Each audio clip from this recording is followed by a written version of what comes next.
Germanys agree we can be one Germany soon. Mr. Mandela calls for vote, reform, calm and order.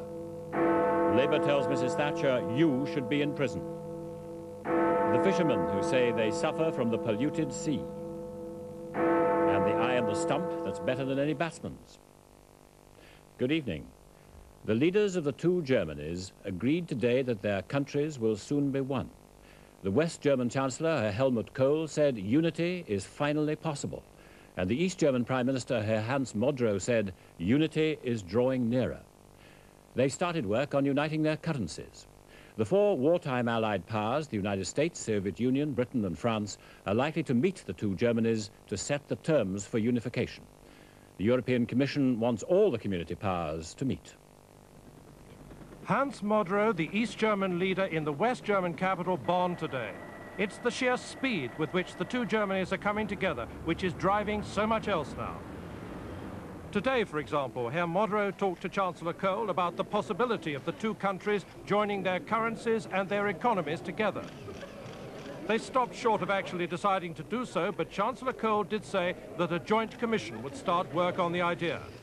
Such decisions like that and the constant stream of East Germans driven westward by their country's economic collapse, in effect the reunification which is already taking place, that's the motor behind the moves towards a summit. What's at stake is the reunification of the two halves of Germany that were separated by World War II. What's not at stake is a return to the pre-war Greater Germany. That included large areas of modern Poland and even a slice of the Soviet Union. Today, the reunification of Germany means taking West Germany's 62 million people, Europe's most prosperous country, skilled workers here earn £1,200 a month, and joining them on to their poor cousins. The 16 million East Germans will be outnumbered and outspent. Here a skilled worker earns £420 a month. At Downing Street tonight, where Mrs. Thatcher is giving a dinner for the Polish Prime Minister, she'll talk in a few moments about German unification almost as a foregone conclusion, but will add it is vital that it should uphold, not weaken, Europe's stability and security.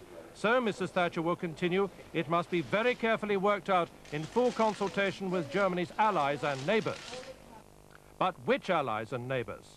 Well, Berlin, surrounded by East Germany, half of it virtually part of West Germany, but all of it still run by the four victorious World War II allies, Britain, France, the United States and the Soviet Union, has provided the British and it seems the West Germans with the idea of a summit framework. And at a big international security conference in Canada today, where those same allied powers and East and West Germany have been meeting, the British Foreign Secretary has been pushing hard the idea of a six-nation summit. We are quite close to an agreement on procedure, an agreement on meetings of the two Germanys and the four powers to discuss those matters which fall naturally within the scope of such a meeting. This strikes me as an admirable and common sense procedure. If agreed, and we're waiting for the final agreement of Moscow, if agreed, it will provide what the British government has long pressed for, namely a framework for such discussions.